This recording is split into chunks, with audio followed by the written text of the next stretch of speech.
Hello, আসসালামু আলাইকুম। আজকে একটা নতুন রেসিপি নিয়ে আসছি। অনেকে এটাকে ঝাল বোনা বলে, অনেকে রং পাটুলিও বলে। এখানে ময়দা, লবণ, তারপর চিনি 3 চামচ, দুধ পাউডার, এগুলো দিয়ে শুকনো উপকরণগুলো মিক্স করে নেব। তারপর দিব হচ্ছে ইস্ট দিব 2 চামচ।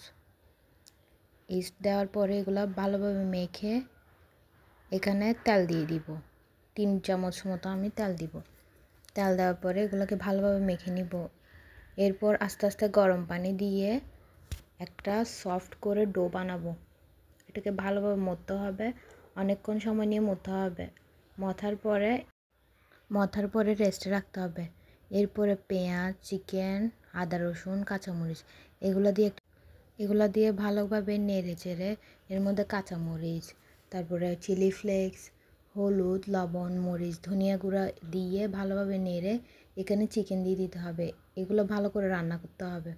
রান্না করার পরে এগুলো ঠান্ডা হওয়ার জন্য রেখে দিব। এখানে দেখেন আমার মাশাল্লাহ অনেক সুন্দর করে ফুলে গেছে ডোটা।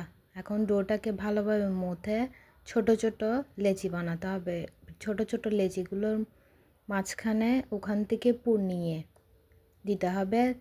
মুখটা সিল করে থাকার জন্য আমি লং ব্যবহার করতেছি, যাতে করে মুখ এটা খুলে না যায়। তেলের মধ্যে দিলে যাতে এটা খুলে না যায়, ওই কারণে একটা লং দিব। দেখতেও সুন্দর লাগতেছে।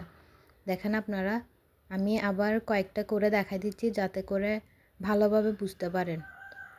অনেক ইজি, অনেক মজা হয়। আপনারা একবার হলেও ট্রাই করতে পারেন। এটা কিছুক্ষণ রেস্টে রাখতে হবে যাতে করে ফুলে যায়। এরপরে তেলে দিতে হবে। দেখেন মাশাল্লাহ করে অনেক অনেক সুন্দর করে ফুলে যাচ্ছে। এগুলো তেলের মধ্যে সময় নিয়ে জাল ছোট করে দিয়ে ভাজতে হবে যাতে করে ভিতরে অবধি ভালো করে কুক হয়। দেখেন কিছুক্ষণের মধ্যে রেডি হয়ে যাচ্ছে। ইজি ফিজি নাস্তা, অনেক ইজি, খেতেও কিন্তু অনেক মজা। আপনারা একবার হলেও ট্রাই করতে পারেন। দেখেন আমি একটা সুন্দর করে ভেঙে দেখিয়ে দিচ্ছি কীরকম সফট হয়েছে আর ভিতরে কত সুন্দর হয়েছে। একদম কাঁচা ভাব নাই, অনেক সুন্দর, অনেক মজা। আমি বাসায় বানানো মেয়োনিজ দিয়ে আর সস দিয়ে খেয়েছি, অনেক ভালো লেগেছে, সবাই অনেক পছন্দ করেছে।